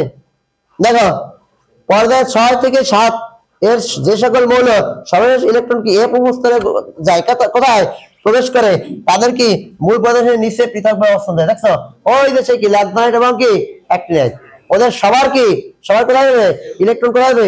এফ অবস্থায় যাবে। ওই দেখে ইলেকট্রন বিন্যাস করো, ওরা কোথায় যাবে? এফ অবস্থায় যাবে। কথা ক্লিয়ার? ল্যাগনাইট এবং কি অ্যাক্টিনাইট সিরিজ পাইছিলাম আমরা, এই যে আমরা বলছিলাম এই যে নিচে একবারে এই যে মূল পদার্থের সঙ্গে সেইটুক, মূল পদার্থ কি এই যে দেখতে পাচ্ছ এইটা, তাহলে এই কি হবে? মূল পদার্থ এইটা, তাহলে নিচে এই দুইটা কি, এই দুইটা যে ইলেকট্রন বিন্যাস করে যে কোনটা দেওয়া ইলেকট্রন কোথায় যায়? এফ উপস্তরে যায়, এবং এদেরকে নিচে আলাদা ভাবে কি অবস্থান দেওয়া হয়েছে। কথা ক্লিয়ার? এটা কি বুঝতে পারছো? এরপর শেষ যেটা আছে দেখো, যে সকল মৌলের সর্বশেষ শক্তি স্তর ইলেকট্রনের পূর্ণ থাকে ওই মৌলকে পর্দা সারণী কি গ্রুপ 18 এ স্থান দেওয়া থাকে। অর্থাৎ যাদের শেষ করতে গিয়ে 8টা থাকে, যাদের শেষ করতে কয়টা থাকে? 8টা। 8টার সাথে 10 যোগ করে একই কাজের সাথে করে, আর এর সাথে 10 যোগ করে কি হবে? তাদেরকে 18 নম্বর গ্রুপে অবস্থান দেওয়া হয়। কথা ক্লিয়ার? তাহলে পর্দা সারণী যে আমরা এতদিন যে আমরা কি গ্রুপ নিয়ে পর্দা সারণী শিখছি, তার সাথে একটু ভালো শিখছি না এখন? কি ক্লিয়ার হয়েছে? এই পুস্তকটা শিখলা, এইটা শুধু নাকি? ঠিক আছে, গ্রুপ 18 তে দেওয়া হয় কেন? আচ্ছা গ্রুপ 18 হচ্ছে নিষ্ক্রিয় মৌল, হ্যাঁ, এটা আরেকটা হচ্ছে নোবেল গ্যাস। কি গ্যাস? মহৎ। মানে আমি এদেরকে মহৎ বলা হয় কেন? মহৎ কারা? দান করে, তাই না? তারা মহৎ না? তারা নোবেল না, তারা দান করে নাকি? তারা মহৎ। আর নোবেল গ্যাস মানে নিষ্ক্রিয় মৌল 18টা। এরা তো ইলেকট্রন দেয় না, নেয় না, কৃপণ। কি বলে দেয় না, নেয় না, কেকটা খাবে না, দেবে না, ঠিক আছে? তাহলে এটা নোবেল এরকম আমি বুঝলাম না। তো দেখ এদেরকে বলা হয় নোবেল গ্যাস, এরকমই জানি। কারো ঝামেলা করে না। কোনো কারোর সাথে ঝামেলা করে না। আচ্ছা আচ্ছা নোবেল মানে আদর্শ, আচ্ছা ইংরেজি কম পারি তো হইতে পারে তোমাদের কথা সঠিক মানে নিলাম, দাও আদর্শ গ্যাস নাকি। আর এটা হচ্ছে আপনাদের নিষ্ক্রিয় মৌল, একটা নিষ্ক্রিয় গ্যাস বা নিষ্ক্রিয় হলো নিষ্ক্রিয় গ্যাস কোনগুলা যে ইলেকট্রন ত্যাগ বা গ্রহণ করে না, তাদের শেষ করতে কি অষ্টক পূর্ণ থাকে, যা আমরা সামনে আরো ক্লিয়ারলি বুঝবো, ঠিক আছে। নিষ্ক্রিয় হয়েছে এই পর্যন্ত ক্লিয়ার হয়েছে, গ্রুপ আর পর্দায় ক্লিয়ার হয়েছে। আচ্ছা দেখো এরপরে খেয়াল করো, আধুনিক পর্দা সারিতে কি হাইড্রোজেনের অবস্থান নিয়ে অনেক ঝামেলা আছে। হ্যাঁ হাইড্রোজেন অবস্থানটা কেন 1 নম্বর গ্রুপে, হাইড্রোজেন কি অধাতু, হাইড্রোজেন কি অধাতু, কিন্তু তার অবস্থান দিছে কোথায়, ক্ষার, মানে 1 নম্বর গ্রুপে দেওয়া হয়েছে। ধাতু যারা ইলেকট্রন ত্যাগ করে তীব্র ক্ষার নাকি, তাদের কিছু আলাদা বৈশিষ্ট্য আছে, কথা কি হয়েছে, আলাদা বৈশিষ্ট্য আছে, কিন্তু তার সাথে হাইড্রোজেনের অবস্থান দিল কেন, তার পক্ষের কিছু যুক্তি আছে, আবার তার কি বিপক্ষেও কিছু যে দেবে না কেন, বললো স্যার দিল কেন, তার যুক্তি হতো এইটা, তাহলে এখানে যে অবস্থান দেওয়া হইলো, তাহলে কি করা হইলো, যে অবস্থানটা দেওয়া হইলো এর এটা কি যুক্তিটা কি এইটা, আর অবস্থান দেবে না কেন, তুমি বলো স্যার দেবে না কারণ এই কারণ, ঠিক আছে। দুটো যুক্ত পক্ষের বিপক্ষে যে যুক্তি দেখাইতে হবে, তা পক্ষের বিপক্ষে কিছু যুক্তি আমি যেগুলো লিখছি এইগুলোই শেষ কথা নয়, আরো থাকলে আরো নিজেরা করবা। যে গ্রুপ 1 এর পক্ষে যুক্তি দেওয়া হলো, যে হাইড্রোজেনকে গ্রুপ 1 এ দেবো অবস্থান করাবো, তাহলে এখানে তার পক্ষে যুক্তি কি, ঠিক আছে। প্রথম যুক্তিটা কি খেয়াল করো, প্রথম যুক্তি কি, 1 নম্বর শ্রেণীর অন্যান্য হাইড্রোজেন নেয় হাইড্রোজেনের কর্মের সমস্ত স্তর কি একটা মাত্র কি হয়েছে আগে লোকই, একটা মাত্র কি শক্তি স্তর আছে, মানে এখানে কি একটা ইলেকট্রন আছে নাকি, একটা আছে না। 1 নম্বর গ্রুপের মৌলের ষষ্ঠ ইলেকট্রন কয়টা, একটা, তাহলে হাইড্রোজেন তো একটা, তাই এখানে শেষ স্থান পাই এখানে, তাই না। 1 নম্বর যুক্তি দিয়ে দিলা তুমি। আর বললো আরেকটা যুক্তি বলো, তখন কি করলো, মনে করো যে কি বললাম, যে ক্ষার ধাতুগুলোর মতোই হাইড্রোজেন তীব্র তড়িৎ ধনাত্মক গুণ সম্পন্ন, মানে তড়িৎ ধনাত্মক মানে ইলেকট্রন ত্যাগ করে ধনাত্মক আয়নে রূপান্তরিত হয়, তো হাইড্রোজেন যদি কি আর কি করে তড়িৎ ধনাত্মকতা সৃষ্টি করতে পারে, ওই ধাতুগুলোর মধ্যে হাইড্রোজেন কি ইলেকট্রন অপসারণের মাধ্যমে কি ধনাত্মক আয়ন সৃষ্টি করতে পারে, ঠিক আছে। আচ্ছা দাও খেয়াল করো, ক্ষার ধাতুর মৌলগুলোর মতো হাইড্রোজেনের যোজনীয় কত 1, হাইড্রোজেনের যোজনী মানে 1 নম্বর গ্রুপের যোজনী কত 1, তো হাইড্রোজেনের যোজনী কত 1, আর কি যুক্তি দেয় দেখো, তাহলে লিথিয়াম সোডিয়াম ইত্যাদি ক্ষার ধাতুর মতোই হাইড্রোজেন হ্যালোজেন অক্সিজেন এবং সালফারের সাথে বিক্রিয়া করে। সোডিয়াম লিথিয়াম হ্যালোজেন মানে কি, হ্যালোজেন কোনটা, ফ্লোরিন ক্লোরিন ব্রোমিন আয়োডিন নাকি, 17 নম্বর গ্রুপকে বলা হয় কি হ্যালোজেন গ্রুপ। আমি বলছিলাম যে একটা পর্দা সারণীতে তুমি কি করবা, যদি 30টা কথা বলতে পারো পর্দা সারণী, তাহলে দেখবে এটা ক্লিয়ার। তাহলে এই যে কথাগুলো বলতেছি যে পর্দা সারণীর অবস্থান নিয়ে ঝামেলা আছে, আছে না, একদম পক্ষে পক্ষে আছে, এই যে জিনিসগুলো বলতে পারো, এটাই তো পর্দা সারণী সম্পর্কে জানা। ওই এক পর্দা সারণীর মধ্যে তোমার সমগ্র কেমিস্ট্রি, ঠিক আছে, এক পর্দা সারণীর মধ্যেই, ঠিক আছে।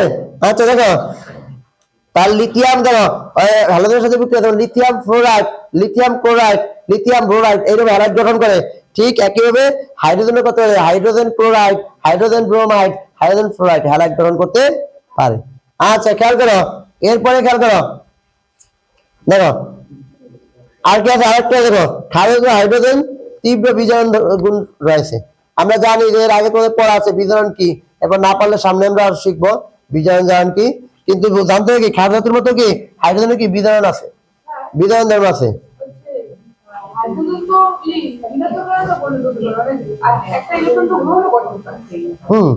সেটা তো পরে কি বললাম, ওইটা তো আমরা দিতেছি কার, ও কিন্তু দেখো নেগেটিভ কিন্তু বলেছে অনেক গ্রুপে দেবো কেন, এগুলো কাহিনী সেটা পরে বলে স্যার এটা দেবো কেন, ওইটা কি আরে আমরা 1 নম্বর গ্রুপে দিলাম কেন, তো 1 নম্বর গ্রুপের ধর্মের সাথে তারা মিলাইবো, মানে বুঝে নাই, আমি এখানে করলাম কি 4 জনকে এক জায়গায় বসাবো, এই জন্য এই প্রশ্নটা পড়াবো, এখন আর 4 জন আলাদা করবো, 4 জনকে এক জায়গায় দিলাম কেন, তুমি বলো স্যার আরেকজন স্যার ও তো আমার মতো আমার দ্বারা নিয়ে এসেছেন, আমি বলো না স্যার, ও বলো না স্যার আমার কাছেই থাক, এরকম না কাহিনীটা কথাটা এরকম যে হাইড্রোজেন তো দেখো এই হাইড্রোজেন তো 1 নম্বর গ্রুপে অবস্থান দিছে, আমার কাছে হাইড্রোজেনকে 1 নম্বর গ্রুপে দিল কেন সেই বিষয়টাই যে বলা হয়েছে, 5টা কারণ দিয়ে দিলাম, ক্লিয়ার কথা ক্লিয়ার।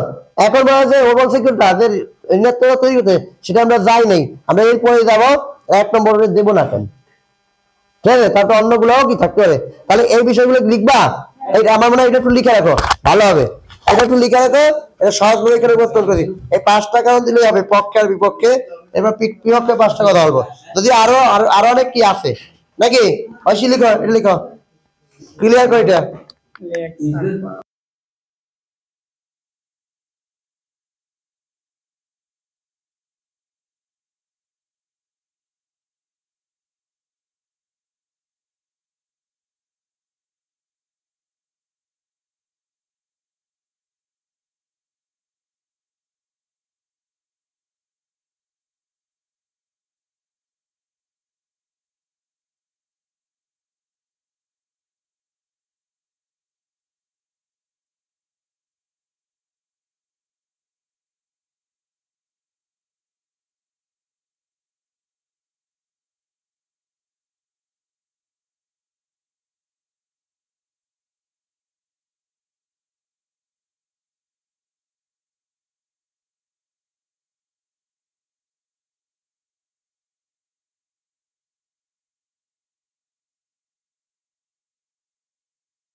আর তোমরা যাবো আমাদের স্কুলে 50টা বিরিয়ানি তোমাদের খাওয়াবো, সমস্যা নেই।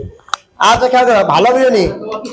আমি তো মনে করে দেখি একদিন খাই তো আমি বলি যে আরো খাওয়া দরকার, ভালো লাগে, বুঝছো?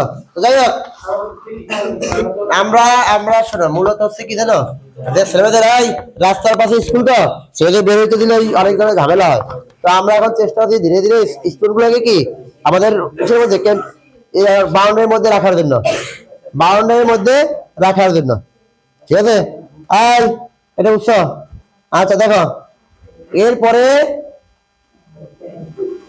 বিপক্ষে কি বলবো দেখো, 1 নম্বর গ্রুপের বিপক্ষে যুক্তি যে 1 নম্বরে তারা অবস্থান দেব না, 1 নম্বরে কি অবস্থান দেব না, এই বিপক্ষীটা কি করি আজকে কিন্তু এই বিপক্ষ মধ্যে আলোচনা হবে, ঠিক আছে? না আমার অনেক সময় গেছে বুঝছো, আমার ক্ষুধা লাগছে অনেক। দেখো এই গ্রুপ 1 এর বিপক্ষে প্রথম কথা কি দেখো, হাইড্রোজেনের পারমাণবিক সংখ্যা 1, সুতরাং কি 1 সাউন্ড না ও সাউন্ড করে শোনো, মানুষ আর তো অল্প সময় আছে। দেখো হাইড্রোজেনের পারমাণবিক সংখ্যা কত 1, সুতরাং প্রথম কথা কি হিলিয়ামের পারমাণবিক সংখ্যা কত 2, তো 1 এর আগেই তো 2 থাকবে নাকি, 1 এর আগে 2 থাকবে কিনা? হ্যাঁ তাহলে কি হবে 2 এর আগে 1 থাকবে নাকি? তোমরা তাহলে কি অ্যালার্ট আছে নাকি? আমরা দেখি তোমরা কি বলো, আমাদের কি করো তোমরা সবাইকে হ্যাঁ বলা শুরু করছো নাকি? আচ্ছা আচ্ছা ঠিক আছে তোমরা দিচ্ছ, 2 এর আগে কি থাকবে 1 থাকবে, এটাই স্বাভাবিক। তো হিলিয়াম আছে কোথায় 18 নম্বর গ্রুপে, হিলিয়াম আছে কোথায় 18 নম্বর গ্রুপে, হিলিয়াম আছে 18 নম্বর গ্রুপে, যার রোল নম্বর 2 নাকি, দেখো রোল নম্বর 2 নাকি, স্বাভাবিক 18 নম্বর গ্রুপে। তাহলে এই যে হাইড্রোজেনটা কি তার আগে 1 গ্রুপ আগে কি 17 নম্বরে থাকার কথা না, 2 এর আগেই তো 1 থাকবে, ঠিক না? তো প্রথম যুক্তি দেখাইলা যে হাইড্রোজেনের পারমাণবিক সংখ্যা 1, সুতরাং হিলিয়াম ঠিক আগে আগের শ্রেণীতে কি অর্থাৎ 17 নং শ্রেণীতে কি হবে ফ্লোরিনের উপরে এর অবস্থান দেওয়া উচিত ছিল, ঠিক আছে না? কারণ এই যুক্তি আর ঠিক আছে। দ্বিতীয় যুক্তি দেখাইলো, দেখো দ্বিতীয় যুক্তি কি দেখাইলা, যে হ্যালোজেন মৌলের মতো হাইড্রোজেনের দ্বিপরমাণুক এবং কি অধাতু, হাইড্রোজেন ফ্লোরিন ও ক্লোরিন নয় সাধারণ তাপমাত্রায় একটি গ্যাস। দ্বিপরমাণুক মানে কি মনে করো কি দেখো Cl2 নাকি, এরপরে কি F2 Br2 নাকি, এগুলো সবই কি দ্বিপরমাণুক। আর একটা পরমাণুকে স্বাধীন অবস্থায় থাকতে পারে না, আর একটা পরমাণু স্বাধীন অবস্থায় থাকতে পারে না। এরা কি করে দ্বিপরমাণু, 2টা পরমাণু মিলে একটা অণু গঠন করে তারা পরিবেশে গ্যাস আকারে থাকে। ঠিক একইভাবে হাইড্রোজেনের কাহিনী একই, হাইড্রোজেন একটা পরমাণুকে স্বাধীনভাবে থাকতে পারে না, এরা 2টা পরমাণু মিলে একটা অণু গঠন করে পরিবেশে অবস্থান করে গ্যাস আকারে। কাদের মতো? ওই ফ্লোরিন ক্লোরিন ব্রোমিন আয়োডিনের মতো 17 নম্বর গ্রুপের মৌলের মতো। এই নয় এরা কি 17 নম্বর গ্রুপে অবস্থান দেওয়ার কথা। ভালোভাবে বুঝো, হ্যাঁ বলো। অক্সিজেন থাকে, অক্সিজেন দ্বিপরমাণু। তো আমরা বলতে কি যে তাহলে কি 17 নম্বর গ্রুপে দেবো বা 1 নম্বরে দেবো না, দেখো 1 নম্বর যে তাহলে আপনার দেবো না, অন্য গ্রুপে দেবো, এর কারণটা বলছি, ঠিক আছে? আচ্ছা এরপরটা কি খেয়াল করো। আচ্ছা ও বলছে কি বুঝতে পারছে স্যার এইগুলো দ্বিপরমাণু, অক্সিজেন তো দ্বিপরমাণু নাকি, অক্সিজেন তো কি দ্বিপরমাণু, হ্যাঁ গ্যাসীয় মৌলগুলো সবই কি দ্বিপরমাণু, ঠিক আছে? স্বাধীনভাবে থাকে, একমাত্র কি কি বলে তোমাদের যে নিষ্ক্রিয় মৌলগুলো গ্যাসীয় অবস্থায় থাকলেও কি স্বাধীনভাবে থাকতে পারে, ঠিক আছে? আচ্ছা খেয়াল করো, এরপরে তোমাদের কি সিলিকন কার্বন ইত্যাদি অধাতব মৌলের সাথে হ্যালোজেন কি করে, এই যে এক্স এর হ্যালোজেন রয়েছে, মনে করি এক্স এর জায়গায় কি ক্লোরিন ব্রোমিন যে কোনটা বসাইতে হয়, এই ধরনের যৌগ গঠন করে। হাইড্রোজেনও কি করে না, হাইড্রোজেন দেখো এইভাবে গ্রহণ করতে পারে না। দেখো সিলিকন এই যে দেখছো, হ্যাঁ সিলিকন এখানে কি সিলিকন এখানে দিলাম কি মনে করো F4, সিলিকন টেট্রাফ্লোরাইড, সিলিকন টেট্রাফ্লোরাইড এভাবে গঠন করে। ঠিক আছে সিলিকন টেট্রাহাইড্রাইড গঠন করে, ঠিক আছে? হ্যাঁ মিথেন গঠন করে, ঠিক আছে না? হ্যাঁ কারেক্ট, CCl4 গঠন করে না? হ্যাঁ ঠিক আছে কি CH4 গঠন করতে পারে। এই জন্য আর কি 1 নম্বর গ্রুপে অবস্থান দেওয়ার দরকার নাই, এদের কোথায় দিবা 17 নম্বরে দিবা, এটা বলা হয়েছে। হ্যাঁ এরপরটা কি বলছে খেয়াল করো, সোডিয়াম ক্যালসিয়াম অ্যালুমিনিয়াম এই সব ধাতুর সাথে হ্যালোজেন বিক্রিয়া করে তখন কি ওই হ্যালাইড গ্রহণ করে, কি করে হ্যালাইড গ্রহণ করে না? ঠিক একইভাবে কি এই কি তোমার হাইড্রোজেনও কি করে ওইরকম হ্যালাইড গ্রহণ করতে পারে, ঠিক আছে? এই দেখো না এইদিকে যাও, কারণ কি 1 নম্বর গ্রুপে কি ধাতু না, এটা ওইখানে দেওয়া যায়, ওইখানে দেওয়া যায়, কারণ এইখানে দেখো এই 1 নম্বর গ্রুপের না, আরে কি ধাতু নাই, দেখো 1 নম্বর গ্রুপে, এটা 2 নম্বর, 3 নম্বর, দেখছো এটা তো 1 নম্বর গ্রুপে একটা দেওয়া নাই, ও তো 1 নম্বর গ্রুপে আছে। 1 নম্বর গ্রুপে অবস্থান দেওয়ার বিপক্ষে সোডিয়াম কোন গ্রুপে? 1 নম্বর গ্রুপে। ক্যালসিয়াম কোন গ্রুপে? 2 নম্বর গ্রুপে। অ্যালুমিনিয়াম কোন 3 নম্বর গ্রুপে। তাহলে এই তিনটা গ্রুপের সাথে দেখো এরা কি করে হ্যালাইড গঠন করতে পারে, মানে হ্যালোজেনের সাথে বিক্রিয়া করে নাকি? ঠিক একইভাবে কি হাইড্রোজেনের কি হ্যালাইড গ্রহণ করতে পারে, এদের কি হ্যালোজেনের অবস্থান দেওয়া উচিত। কথা ক্লিয়ার? আচ্ছা দেখো এরপরে যেটা বলা হয়েছে, দেখো হ্যালোজেন মৌল সমূহের মতে পরবর্তী নিষ্ক্রিয় গ্যাস হিলিয়াম থেকে হাইড্রোজেন একটি কম থাকে, মানে দেখো আর ক্লোরিনের পরে কি ফ্লোরিনের পরে কি ফ্লোরিনের পরে কি নিয়ন, নিয়নের কত 10, ফ্লোরিনের কত নাই, তাহলে একটা পার্থক্য। ক্লোরিনের পরে কি আর্গন, ক্লোরিনের পরে কি আর্গন, ক্লোরিনের আছে কয়টা 17টা, আর্গনের 18টা, তাহলে প্রত্যেকের সাথে পার্থক্য কত 1। ঠিক একইভাবে হাইড্রোজেন আর হিলিয়ামের সাথে পার্থক্য কত 1, যে কারণে তাদেরকে কি করতে হবে, ওই গ্রুপ কি 17তে তারা হিলিয়ামের আগে অবস্থান দেওয়া উচিত। এই কথাটা আমি তোমাদের সাথে উপস্থাপন করলাম, দেওয়া কিনা তোমাদের বিষয় নাকি, ঠিক না? কিন্তু তারপরে কি আমরা দেবো না। দেখো পক্ষে বিপক্ষে যুক্তি, উকিল পক্ষের জন্য বললো, বিপক্ষের জন্য বললো, কিন্তু তারটা গ্রহণ করবে কি জজ। জজ কার উপর ভিত্তি করে? যেটা দেখবে কোন দিকে তত্ত্ব উপত্য কি বেশি ভারী, সেটা দেখা যায় কি তোমার বেশি ভারী হচ্ছে কোন দিকে, ওই যে তারপরে কি হাইড্রোজেনের কিছু ধর্ম বেশি দেয় কার সাথে, ক্ষার ধাতুর সাথে, এটা তার ক্ষার ধাতুর অবস্থানে দেওয়া হয়েছে। এত বিতর্কের পরেও কোথায় যাইছে, ক্ষার ধাতুর কি সেই 1 নম্বর করে কি করেছে অবস্থান দেওয়া হয়েছে। তাহলে হাইড্রোজেনের অবস্থান নিয়ে তোমাদের আর কোনো সমস্যা আছে? হাইড্রোজেনের অবস্থানে আর কোনো সমস্যা আছে? নাই। তাহলে খেয়াল করো, যদি অবস্থান করে না থাকে তাহলে খেয়াল করো আর আছে। আচ্ছা দেখো 6 নম্বরে লিথিয়াম আয়োডাইড সহ অন্যান্য আছে, 6 নম্বরে তুমি পড়বা নাকি? আচ্ছা দেখো এই 6 নম্বরটা আছে নাকি? আচ্ছা গেল, এখন তোমরা এই পর্যন্ত আজকে রাখবে, এবার এই পর্যন্ত যা পড়াইছি বিষয়টা খুঁটিনাটি বিষয়গুলো ভালোভাবে পড়বা, ঠিক আছে? কথা কি বলছি বুঝছো? আর আমরা একটু ভিডিওর সম্পর্কে বলে দিই, ঠিক আছে? যে যে আমাদের ভিডিওটা দেখবা অবশ্যই আমাদেরকে এই চ্যানেলটা সাবস্ক্রাইব করবা, ঠিক আছে? বিশেষ করে RM এডুকেয়ার এবং RM এডুকেয়ারের কি ইউটিউব এবং কি ফেসবুক পেজ, ঠিক আছে? আর কে সবাইকে অসংখ্য ধন্যবাদ, ঠিক আছে? আচ্ছা তোমরা কি বুঝতে পারছো? তোমরা কিন্তু এগুলো তুলো, তোমরা